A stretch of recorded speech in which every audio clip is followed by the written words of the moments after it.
My name is Natalie Branson. I'm 47 years old, a patent attorney who has spent more than 2 decades protecting other people's ideas. For 20 years, I built contracts strong enough to survive lawsuits, hostile takeovers, and corporate sabotage. The irony wasn't subtle. I could protect inventions worth hundreds of millions of dollars. But somehow, I had missed the quiet collapse of my own marriage until the moment it finally became impossible to deny. The night everything split open began like any other corporate awards ceremony. Daniel's company was celebrating another record quarter. He had been director of marketing for 6 years at Crawford Technologies, rising steadily because he understood how to make ambition look effortless. Daniel was good at what he did, charming, polished, the kind of man who could walk into a room full of investors and leave them feeling as though they had just shaken hands with the future. I used to admire that about him. Sometimes I still did, even when it meant eating dinner alone 3 nights a week. Even when our conversations had narrowed into schedules, invoices, and reminders about who forgot to refill the coffee machine. The ballroom that night was one of those luxury hotel spaces designed to make success feel physical. Crystal chandeliers, an open bar that never seemed to run dry, men in tailored suits that cost more than some people's rent. I stood near the bar with a glass of whiskey, watching Daniel move through the crowd. He was working the room the way he always did. Easy smile, measured handshakes, a laugh pitched just loudly enough to sound important. Once, that energy had pulled me in. 23 years ago, when we were younger and still believed a future could be built through effort alone. Across the room, Daniel was speaking with someone I recognized immediately. Victoria Hale, 50 years old, silver-streaked hair, the kind of expensive watch that tells people you never need to ask the price of anything. She was the CEO of Crawford Technologies. I had met her twice before. Both times, I had noticed the same thing. The way she looked at Daniel wasn't quite professional enough to ignore and not quite personal enough to call out. Not jealousy, something colder than that. Instinct. When you spend your life studying leverage, motive, and the way power shifts in a room, you start noticing details other people train themselves not to see. They spoke for another minute. I couldn't hear them over the music and layered conversation, but I could read the posture. Victoria leaned in. Daniel angled his body toward her. Then she looked directly at me. She held my gaze just long enough to make the moment deliberate. Then she said, clearly enough for me to hear, "Dinner tomorrow. Just the two of us. We can talk about your promotion." The words sliced cleanly through the noise. Daniel's face changed for half a second. Not confusion. Recognition. He understood exactly how that sounded. He understood I had heard it. The distance between us couldn't have been more than 15 yards. Close enough for him to refuse. Close enough to protect me, if he wanted to. He looked at me. Then he looked back at Victoria. "Sure," he said. "I'd like that." No hesitation. No correction. No effort to soften the blow. Victoria smiled, satisfied, and touched his arm lightly before moving on to the next cluster of executives. Daniel turned back toward the crowd as if nothing unusual had happened. As if the woman he had built a life with for more than 2 decades hadn't been standing there watching the entire exchange. I set my glass down on the bar. I didn't confront him. I didn't ask questions. I didn't make a scene. Lawyers learn early that public emotion rarely improves an outcome. Observation does. Timing does. And what I had just witnessed was simple. Victoria had made a move. Daniel had accepted. He had done it in full view of me. I walked toward the exit without looking back. My heels echoed across the marble lobby outside the ballroom. No one stopped me. No one called my name. By the time I reached the parking garage, the cool night air had settled into something sharp and empty. I got into my car but didn't start the engine. For 10 minutes, I sat there with both hands resting on the steering wheel. Not crying. Not shaking. Just thinking. The part of my mind that had spent years preparing clients for collapse began doing what it always did, sorting facts from emotion. Daniel had made a choice. Victoria had made a power play. And I had finally been forced to admit something I had been minimizing for a long time. I had become invisible inside my own marriage. My phone buzzed on the passenger seat. A text from Daniel. "Where did you go?" I read it once, turned the phone face down, and didn't answer. Then I started the engine and drove home. Our house in Riverside looked exactly the way it always did. The porch light Daniel liked to leave on was glowing against the dark street. From the outside, it still looked like stability. A quiet neighborhood. 2 cars in the driveway. 20 years of shared routines sitting quietly behind the front door. I parked, but I didn't go inside right away. Instead, I sat there listening to the engine tick as it cooled. That was when the decision became final. Not impulsive. Not theatrical. Clear. Because the truth was, I hadn't been entirely unprepared. For 11 months, I had been organizing what I privately thought of as an exit file. Not revenge. Not a trap. Documentation. Copies of financial records. Property filings. retirement disclosures, business correspondence, a timeline of irregularities I had noticed but never fully confronted. At first, I told myself it was caution. Then I stopped pretending and admitted what it really was.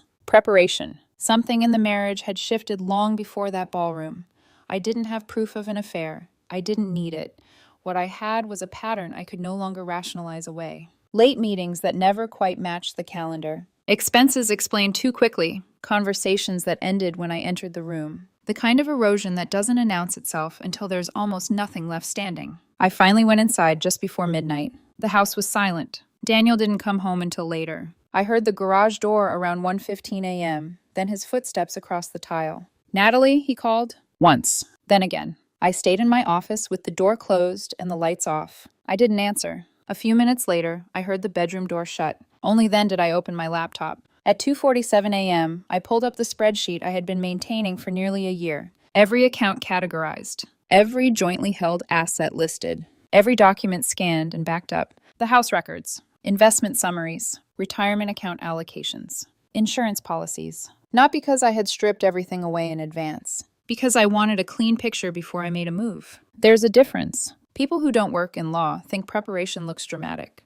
It doesn't. It looks like folders, timelines, signed copies, certified records pulled quietly over months. The house, for example, had not magically become mine because Daniel signed one page he never read.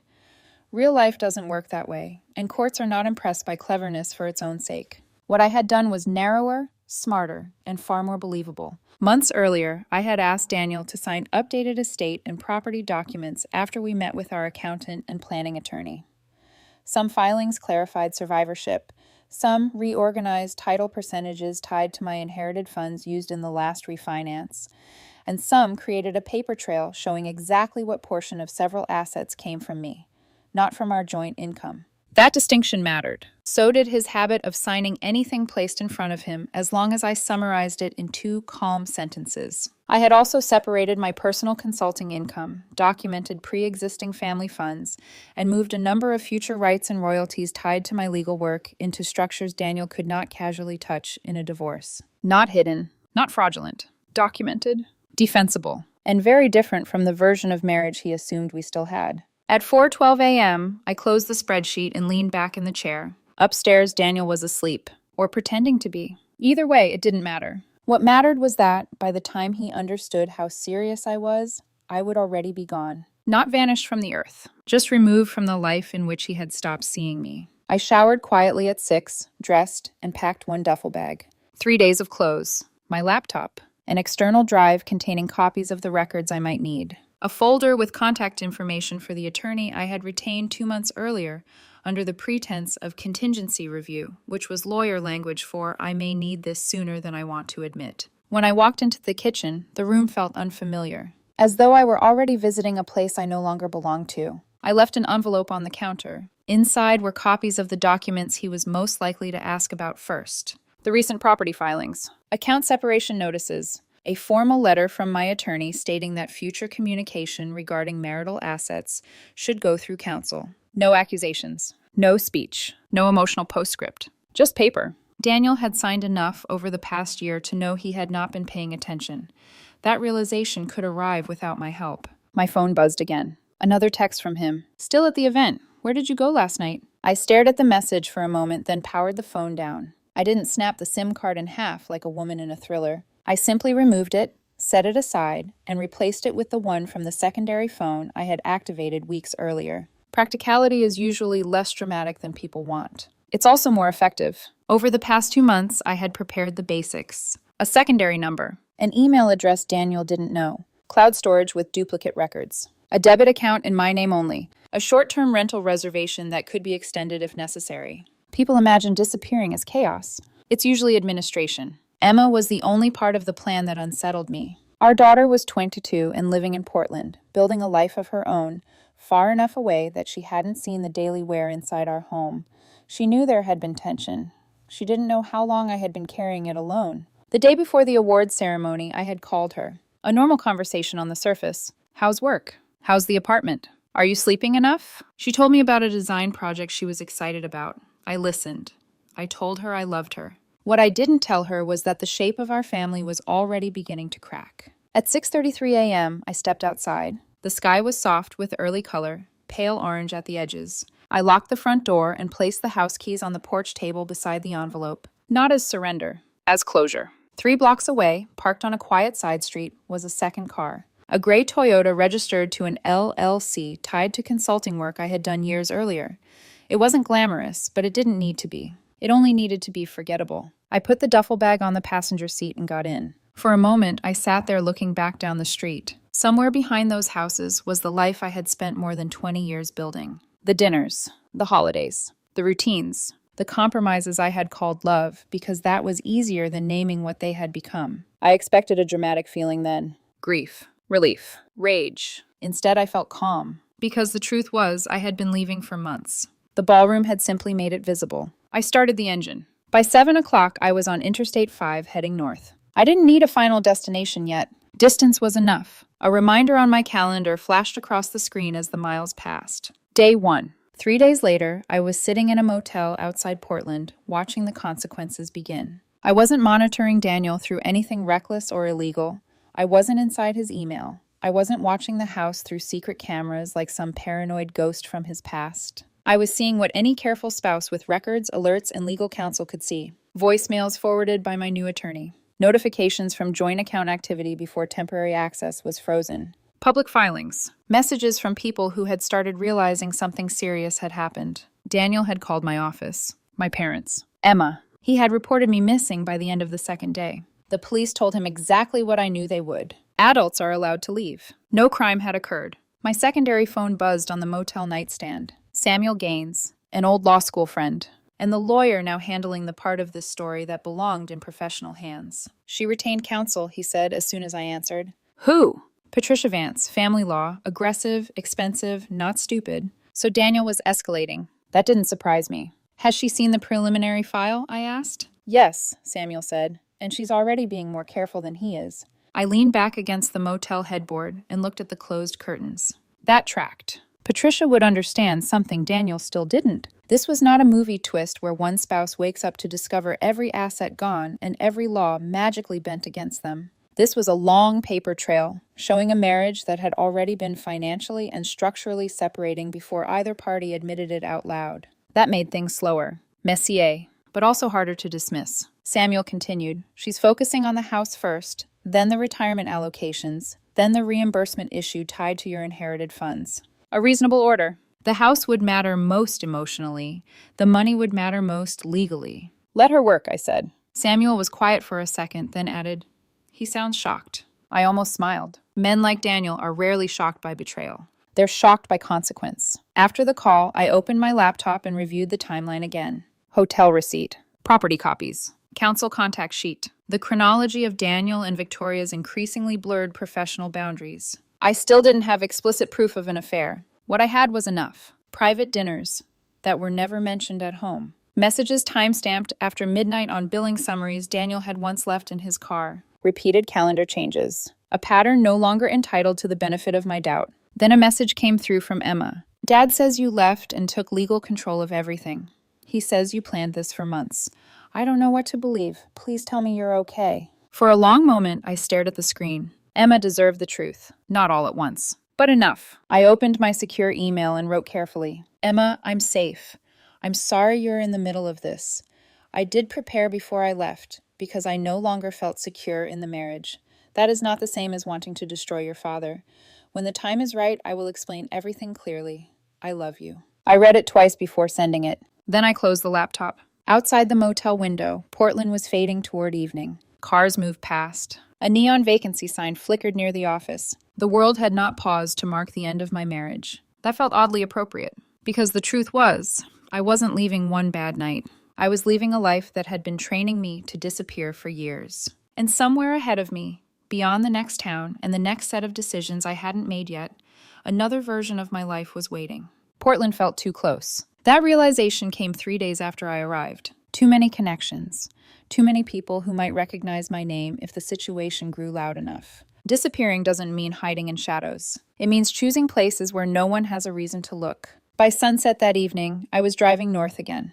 crossing into Washington with the quiet sense that I had finally placed enough distance between myself and the life I had left behind. Weeks earlier, during one of those late nights when preparation still felt hypothetical, I had researched towns like this. Small populations, few cameras, places where people mind their own business because that's how life has always worked. The town I chose sat between forest and mountains, the main street lined with aging storefronts, and a diner that probably hadn't changed its menu since the 80s. The cabin came with the place. It belonged to a man named Dutch who rented it seasonally to hikers and hunters. He didn't ask questions. I paid 3 months in advance. That was enough. Inside, the cabin was simple. Wood stove, small kitchen, a desk beside a window overlooking tall pines that swayed slowly in the wind. For the first time in a long while, the silence felt peaceful. Not tense, not waiting for the next argument, just quiet.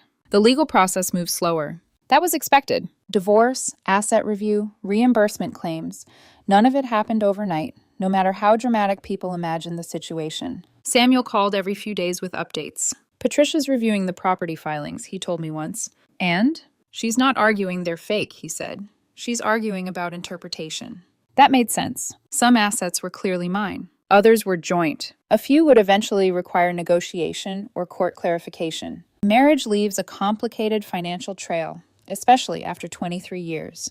But the central fact remained unchanged.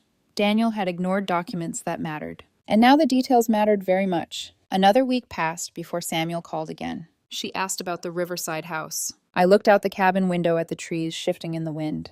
What's the argument? Contribution percentages, he said. Your inheritance funds used during the refinance. The amended title structure. She's trying to reduce your claim. Which meant Patricia was doing her job. I expected that, I said. Samuel paused. So did she. For the first time since I left, the situation had become what it was always meant to be. A legal dispute, not a dramatic ambush. Just paperwork catching up to reality. Emma messaged a few days later. Dad says the lawyers are still sorting things out.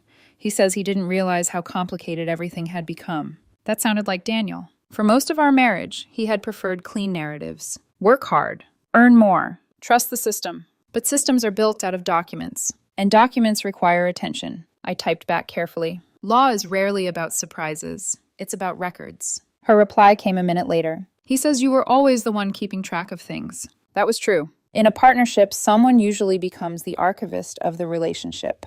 The person who remembers dates, accounts, filings, appointments. Daniel had trusted that role. He simply never asked what it involved. A few weeks later, the second crisis arrived. Not from me, from Crawford Technologies. Samuel called early that morning. You seen the news? No. You should. I opened my laptop and typed the company name into the search bar. The headline appeared immediately. Crawford Technologies faces major trade secret judgment. The article explained the rest. A long-running intellectual property dispute had ended badly. A competitor had proven that portions of Crawford's software architecture mirrored protected designs. Damages were substantial. Investors were reacting quickly. I read the piece twice before closing the laptop. I hadn't caused it, but as a patent attorney, I had known the case existed. These kinds of disputes move slowly, then suddenly. Samuel spoke again on the phone. They're preparing restructuring plans. Bankruptcy protection was likely. For the first time since leaving, I felt something close to sadness. Because when a company collapses, the damage spreads far beyond the executives. Employees lose jobs. Careers stall. Families absorb the shock. Daniel called Emma the same day he was laid off. She told me later. Her voice on the phone that evening sounded tired. Dad lost his job today. I'm sorry, I said. She was quiet for a moment. Everything kind of fell apart at once. Sometimes life does that. Pressure accumulates in places no one notices until the structure finally gives way. Are you okay? I asked. I think so, she said. Then she asked something unexpected. Do you regret leaving? I considered the question carefully. No, I said. But I regret that things had to reach that point before anyone noticed. Emma didn't argue. She had begun to understand something that takes most adults years to learn. Relationships rarely break in one moment. They wear down slowly. Months passed. Lawyers worked. Documents moved. The marriage closed in stages. Some assets were divided. Some required reimbursement calculations. Others were simply sold and split. It wasn't dramatic. It was administrative. Paperwork. Signatures. Account transfers. The kind of quiet work that actually ends long relationships. The cabin remained my base during that time. Dutch occasionally brought groceries when he drove into town. We shared whiskey on the porch some evenings. He didn't ask many questions, but once he said something that stayed with me. "You don't look like someone hiding," he said. "I'm not," I told him. "You look like someone starting over." That felt closer to the truth. The book idea arrived unexpectedly. An email from a literary agent named Rebecca Stone appeared one afternoon. She had heard fragments of the story through legal circles and business podcasts. Her message was direct. "There's a book here, not revenge. A story about what happens when someone decides they won't disappear anymore." I forwarded the email to Samuel. His reply came quickly. "Legally fine, as long as everything is accurate." Accuracy had never been a problem for me. The manuscript took 8 months. Writing it felt strangely familiar, like preparing a case file. Chronology first, evidence second, emotion only where it belonged. Rebecca pushed me to keep the tone honest.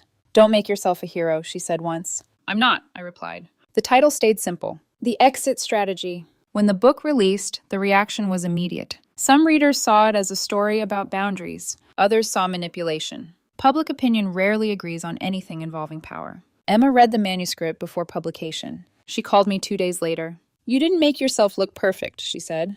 "That wasn't the goal." "No," she admitted.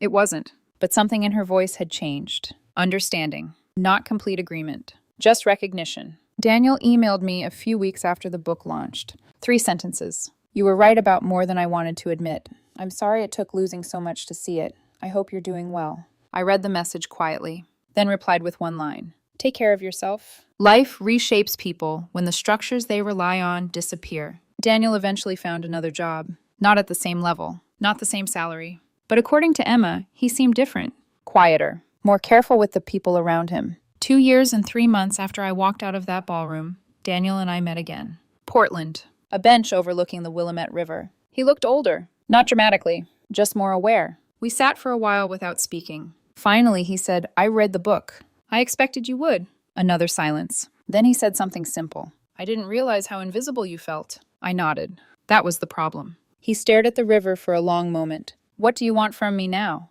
The answer had been clear for a long time. Acknowledgement. To matter. Daniel nodded slowly. "I'm sorry," he said. "No excuses. No argument. Just acceptance." It wasn't reconciliation, but it was enough. He handed me a folder. Divorce papers. Already signed. I signed them there on the bench. 2 signatures closing 23 years of history. Daniel stood first. "I hope the next part of your life is better," he said. I watched him walk away along the river path. The wind moved across the water. For the first time in years, my chest felt light. Not happiness, not triumph, just release. Emma called a week later. "I changed my last name," she said, "to Branson." I was quiet for a moment. "Why?" I asked. Her answer was simple. "I want the name of the parent who stayed strong." That was enough. The book eventually reached the bestseller list. Invitations followed. Lectures. Panels about law, power, and personal boundaries. I began teaching business law part-time, explaining to younger professionals something I had learned the hard way. Contracts don't destroy relationships. They reveal what people were willing to ignore. I kept the cabin. It became my writing retreat. Dutch passed away earlier this year. At his funeral, his daughter told me something he once said about me. "He respected that you left before resentment turned you bitter." I thought about that for a long time. 2 years earlier, I walked out of a ballroom and drove into uncertainty. I didn't destroy a life. I stepped out of one that had quietly stopped seeing me. I'm not a hero. I'm not a villain. I'm just a woman who decided she would no longer remain invisible. And if there's one thing I learned from everything that followed, it's this. Being seen begins the moment you refuse to let yourself become optional.